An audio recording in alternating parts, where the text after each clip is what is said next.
Session में, आज के सेशन में हम लोग समझने की कोशिश करेंगे कि रिसेंट प्राइजेशन निफ्टी 50 का कैसा है और एक सेटअप, वो सेटअप जिसमें मैं आपको बताऊंगा कि एक परफेक्ट सपोर्ट एरिया कैसे आप मार्क करते हैं। जो लोग कहते हैं ना कि सर मैं सपोर्ट को मार्क करता हूं, प्राइस सपोर्ट के पास आता है, मेरा एसएल लेता है, सर चला जाता है। स्ट्रॉन्ग सपोर्ट का आइडेंटिफिकेशन, ऐसे सपोर्ट के प्राइस आपको मार्क करने आने चाहिए जहां पर जब भी पहली बार प्राइस टच करे तो वो ब्रेक होना ही नहीं चाहिए। इतना स्ट्रॉन्ग सपोर्ट एरिया आपको मार्किंग आनी चाहिए। वो होता है प्राइजेक्शन से सर, उसमें किसी इंडिकेटर का रोल नहीं हो सकता, ये बात समझ लीजिए पहले। स्ट्रॉन्ग रेजिस्टेंस और स्ट्रॉन्ग सपोर्ट का आइडेंटिफिकेशन कभी भी इंडिकेटर से नहीं होगा, प्राइजेक्शन से ही होगा। और वो आपकी समझ पे काम करता है, साइकोलॉजिकल कंडीशंस पे काम करता है। एक एक पॉइंट को हम रिसेंटली डिस्कस करेंगे। सबसे पहला काम, निफ्टी 50 के प्राइजेक्शन को देखने की कोशिश करते हैं, तो आपको यह समझ आएगा कि कौन से प्राइजेशन को हम किस तरीके से अप्रोच करेंगे और कब लॉन्ग और कब शॉर्ट्स की पोजीशन बनाएंगे। पॉइंट टू पॉइंट चलिएगा, ठीक है, एक एक ध्यान से। सबसे पहली बात, हम लोगों ने एक डाउन ट्रेंड के बाद यहां पर रिकवरी की। ये इलेक्शन के रिजल्ट्स का टाइम था, गैप अप किया। गैप अप के बाद जो इंपैक्ट ऑफ डिमांड था वो न्यूट्रल हो गया, डेड कर गया मोमेंटम। अब प्राइस को क्या करना था कि अपनी डिमांड इसी एरिया से बार बार उठाकर इस हाई को टेस्ट कर रहे थे। ये 24,350 का लेवल है। इस 350 के लेवल को बार बार टेस्ट कर रहे थे बायर्स। यहां खरीदारी की कोशिश की, यहां की, यहां की, यहां की, 3 बार कोशिश किया और सफल नहीं हुए। तो बायर्स को समझ आया कि यहां से तो मोमेंटम मिलने से रहा, तो सेलर्स ने इस स्विंग हाई से सप्लाई दी और सबसे पहले एक मोमेंटम लेकर आए। और इस गैप के नीचे जो खरीदार यहां पे खरीद कर बैठे थे ना, उनकी एक डिमांड एरिया को टच किया सबसे पहले। ठीक है, यही एक डिमांड एरिया, ये डब्ल्यू फॉर्मेशन, इसी के पास की रेंज। अगर आप रफली नहीं मार्क करना चाहते हैं सर, तो इस तरीके से मार्क कीजिए। ये रफली मार्किंग कई लोगों के लिए मुश्किल होता है। ये पूरा डिमांड एरिया है निफ्टी 50 के लिए। तो प्राइस ने गैप फिल किया। गैप फिल करने के बाद एक कैंडल का फॉर्मेशन किया, डोजी। इसको हम कहते हैं अनिर्णायक कैंडल। अनिर्णायक कैंडल का मतलब है, जैसे ये एक रेड कैंडल है, इसमें सप्लाई चली है, गिरावट हुई है। ये एक इनसाइड कैंडल है, इसमें भी सप्लाई चली है। सप्लाई क्यों चली है? ये भी एक अनिर्णायक कैंडल है, ये भी एक अनिर्णायक कैंडल है। डिसीजन मेकिंग कैंडल नहीं है, डिसीजन को चेंज किया जा सकता है इस कैंडल के बाद। अब ये एक अनिर्णायक कैंडल है, फिर मैं क्यों कह रहा हूं सप्लाई की कैंडल थी, क्योंकि इस कैंडल के लो ब्रेक होने के बाद एक दूसरा बॉडी स्ट्रक्चर कैंडल दिखता है और इस कैंडल के बाद फिर एक इनसाइड कैंडल आपको दिखता है। इनसाइड कैंडल या डोजी कैंडल का फॉर्मेशन होता है demand is equal to supply. कई एक बार मैंने आपको बता दी है ये बात कि उस कैंडल के हाई लो मार्क करके बैठा कीजिए जब भी एक इनसाइड डोजी बन जाए एक बॉडी स्ट्रक्चर के बाद। अगर हाई ब्रेक हो जाए तो लॉन्ग, लो ब्रेक हो जाए तो शॉर्ट। प्रीवियस मोमेंटम के फेवर में हो तो बहुत बेहतर है। अगर आप लोग बताइएगा कमेंट सेक्शन में, इसके लिए अलग से एक सेशन चाहते हैं तो कमेंट सेक्शन में जितने कमेंट्स आप लोग करेंगे उसके अकॉर्डिंग मैं कर दूंगा, प्लान करके आप लोगों के लिए बेहतर तरीके से समझा दूंगा। देखिए, अब ये जब इनडिसाइडेबल कैंडल मिली, इसका मतलब क्या है कि जो प्रीवियस मोमेंटम है अब आगे चलेगा या नहीं चलेगा, शंका हो रही है इस पे। अनिर्णायक कैंडल है, अभी तक तो कंफर्मेशन था कि गिर रहे थे, तो सपोर्ट के पास भी आए और सपोर्ट के पास ऐसा भी हो गया कि नॉन डिसीजन मेकिंग कैंडल का फॉर्मेशन हो गया। तो हम वेट करेंगे किसके लिए, अब आगे क्या हो रहा है। तो आगे प्राइस ने जैसे यहां पर इस डोजी के लो ब्रेक करके नया लो लगा दिया, तो ये यही कैंडल हमारे लिए अब नेक्स्ट रेजिस्टेंस एरिया बन गई।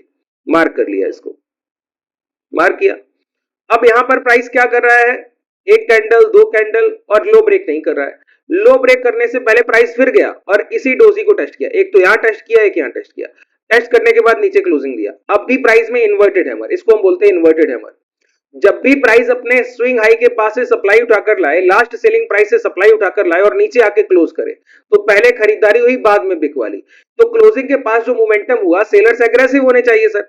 खरीदारों ने खरीदारी की, आपने बेच दिया, आप पहले भी बेच रहे थे, तो अब तो आपको और एग्रेसिव होना चाहिए, लो ब्रेक करा देने चाहिए और एक डाउन ट्रेंड आना चाहिए। इसको एक नेगेटिव फॉर्मेशन है ये प्राइस के गिरावट के लिए। लेकिन जब भी बायर्स एक खरीदारी के बाद जब उनकी सेलिंग पूरी तरीके से डिमांड सेलिंग में तब्दील हो जाती है, उसके बावजूद भी वो बाइंग करते रहे और हाई ब्रेक कराते, कितने स्ट्रॉन्ग बायर होंगे वो, साइकोलॉजी उनका कितना स्ट्रॉन्ग होगा। सोचिए कि ऊपरी स्तर पे सेलर बैठा है फिर भी मैं खरीदूंगा, पता है हायर प्राइस पे सेलर बैठा है, मैं फिर भी अपनी पोजीशन बना रहा हूं।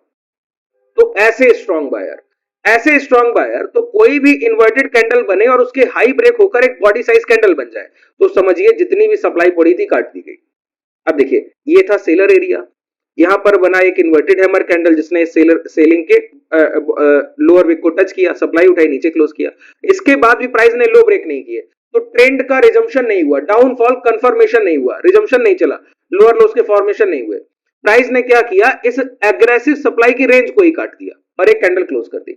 है तो सर सेलर एरिया ना, और सेलिंग में प्राइस क्या कर रहा है, लोअर लोस के फॉर्मेशन कर रहा था। तो अब ये सेलर बायर से फाइट करने बैठ गए, इन्हीं बायर से जिन्होंने यहां खरीदारी की, इनसे फाइट करने बैठ गए। अब यहां पर क्या, 1 2 3 4 5 6 7 8 घंटे का कंसोलिडेशन, और इस कंसोलिडेशन में एक चीज आपको बहुत कॉमन दिखेगी, बॉडी स्ट्रक्चर ना के बराबर, और सिर्फ कैंडल्स कैसी हैं, बिल्कुल एकदम नो बॉडी साइज कंटेन कर रही हैं। इसका मतलब है इन सारी कैंडल्स में एक्यूमुलेशन और डिस्ट्रीब्यूशन इक्वलाइज है, बराबर। बहुत तगड़ी फाइट चली है बायर सेलर के बीच में। ऐसे टाइम पर ये एक फाइट जो चल रही है, अगर ये ना चलकर प्राइस यहां पे मोमेंटम देता, तो ये इतना स्ट्रांग एरिया होता है, इसके बाद हम इस इन्वर्टेड हैमर के लो मार्क कर हाई मार्क कर लेते हैं, और प्राइस जब भी लौट कर आता है तो ये अनटच्ड रेंज से एक मोमेंटम मिलता ही मिलता है, तय होता है सर। जैसे अभी रिसेंटली अगर आप इसके हाई मार्क करके बैठे, तो आज का सेशन देखिए, मैं आपको दिखाऊं, 10 मिनट का टाइम फ्रेम लगा लीजिए, जो भी आप बोलेंगे मैं लगा लूंगा। जैसे ही प्राइस ओपन हुआ, ओपन होने के बाद अंदर आया, नेक्स्ट कैंडल इसके अंदर आ गया, तुरंत डिमांड एरिया के अंदर आया। क्यों, उनका लास्ट स्विंग लो ये है, इसको ब्रेक नहीं होने देंगे, ये स्ट्रॉन्ग प्राइस का साइन होता है, ठीक है, वो अपने लास्ट स्विंग लो को सेफ रखेगा। अब वहीं से प्राइस ये हाई ब्रेक किया, वो हाई ब्रेक किया, और एक नया हाई लगाकर क्लोज किया, तो ये एक स्ट्रॉन्ग प्राइस है। कल के दिन भी ये अब इसी पॉइंट पे आपको पहुंचना था। देखिए अभी हम लोग न्यूट्रल सेंटीमेंट को ट्रेड कर रहे हैं, क्यों, गैप अप करने के बाद 3 दिन कंसोलिडेशन, उसके बाद गैप फिलिंग के बाद दोबारा उसी रेंज में आ गए, यही तो हुआ ना। मैं आपको दिखा दूं, गैप अप के बाद ये कंसोलिडेशन के बाद ये गैप फिलिंग के बाद दोबारा उसी रेंज में आ गए, यही हुआ है। अब इस टाइम पर अगर प्राइस इस रेंज के अंदर ट्रेड करता रहा, अपने लास्ट डिमांड एरिया को बचा गए, अगर ये लास्ट डिमांड एरिया इनका क्या है, ये अपर वे, तो 24,050 राउंड फिगर में 24,000 पकड़िए सर, दोबारा मार्क करता हूं, राउंड फिगर में क्या पकड़ेंगे आप, 24,000।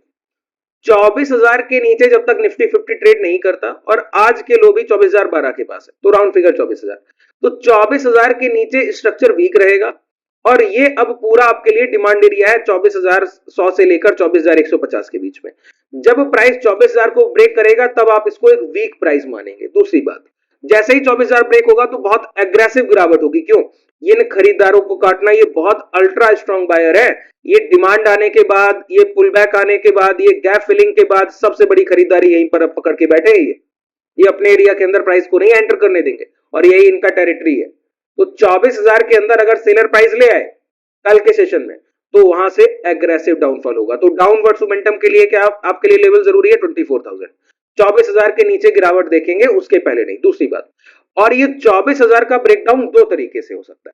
पहला, प्राइस इस रेजिस्टेंस को टच करे और वहीं से गिर जाए, जैसा अभी रिसेंटली हम इसी रेंज के पास पहुंचे, टच करे और गिर जाए। दूसरा, प्राइस कल के मॉर्निंग सेशन में पहला कैंडल इसके ऊपर क्लोज करे और इसके अबव की लिक्विडिटी उठाकर तुरंत आज के डे हाई के अंदर आ जाए। आज का डे हाई क्या है, 24,280। तो प्राइस ये ब्रेक करे और ब्रेक करने के बाद डे हाई के अंदर आ जाए, और वहां पर दिखे एग्रेसिव सेलिंग और राइजिंग विक्स। ये दो कंफर्मेशन साथ में चाहिए होंगे। क्या, एग्रेसिव सेलिंग और राइजिंग विक्स। कई लोग पूछेंगे एग्रेसिव सेलिंग क्या होता है, ये होता है एग्रेसिव सेलिंग। ये देख रहे हैं, इसको बोलते हैं एग्रेसिव सेलिंग। जब भी कॉन्सिक्यूटिव बॉडी स्ट्रक्चर कैंडल्स बन रहे हो रेड, और उनमें विक कंटेन बहुत कम हो, जैसे इन कैंडल्स में क्या विक कंटेन बहुत ज्यादा है, मैंने अभी आपको दिखाया, तो इस ये क्या है, डिमांड और सप्लाई का इक्वलाइज कैंडल है। और जो सिर्फ सप्लाई का कैंडल होगा, उसमें क्या होगा, बॉडी साइज कंटेन करेगा कैंडल, ज्यादा से ज्यादा 70-80% बॉडी साइज कंटेन करेगा। लोअर विक ना के बराबर होगा, अपर विक हो तो बहुत बेहतर है। तो ऐसा प्राइस कि ये हाई ब्रेक करे, 24,350 के ऊपर निकले और दोबारा लौटकर आज के डे हाई 24,300 के अंदर क्लोजिंग करने लगे, उस टाइम पर आप शॉर्ट देखेंगे। पहला टारगेट ये, क्योंकि ये स्ट्रॉन्ग तो डिमांड एरिया है, और यहां पर भी अगर आकर प्राइस पैनिक करता रहे और ये लो ब्रेक कर दे उसके बाद 24,000, तो डाउनसाइड एग्रेसिव वहां से देखेंगे। दूसरी बात, प्राइस अगर इस रेंज को ब्रेक करने से पहले पहले, तीन सिनेरियो है कल के लिए, तीनों माइंडसेट अपने पहले से प्री प्लान रखिएगा, और जैसा बाजार दिखे उसके अकॉर्डिंग ट्रेड कीजिएगा और गलती करके दिखाइएगा सर। अगर ये ट्रेड प्लान आप बेहतर तरीके से इंप्लीमेंट करेंगे लाइव मार्केट में, तो गलती करके दिखाइएगा कि गलती हो गई सर, तो वो बताइएगा, ठीक है।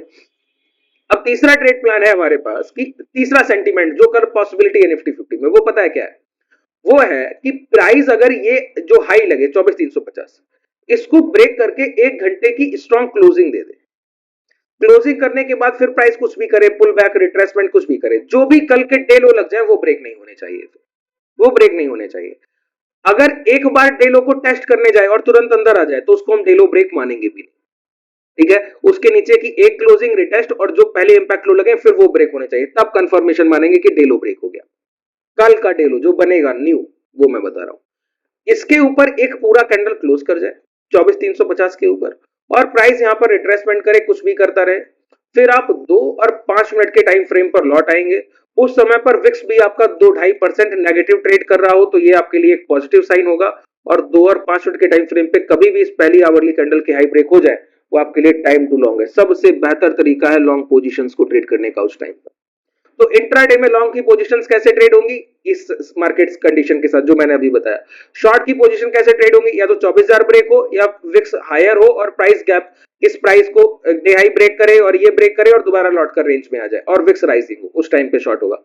अगर प्राइस इसी रेंज को ट्रेड करता रहा तो ये है नो ट्रेडिंग रेंज, जिसको हम कहते हैं सेलर डे, कि प्राइस में कोई मोमेंटम डे है ही नहीं, कोई डायरेक्शनल मोमेंटम नहीं मिलेगा, जैसे आज का बाजार यहां तक निकल गया ना वह उस तरीके से। अच्छा, एक पॉइंट मैं आपको और बता दूं, कई लोग पूछ रहे थे कि बॉलिंजर बैंड क्या बैंक निफ्टी में बना है क्या। हाँ जी बना है, जो आप लोगों ने ट्रेड किया बिल्कुल ठीक किया, कितना क्यों सर खुद पर बिलीव नहीं करते हैं, जो चीजें बताई हैं वही तो कॉन्सेप्ट रहेगा, कॉन्सेप्ट थोड़ी बदल जाएगा।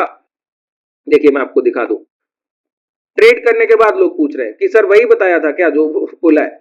देखिए सर कितना ही आप लोगों को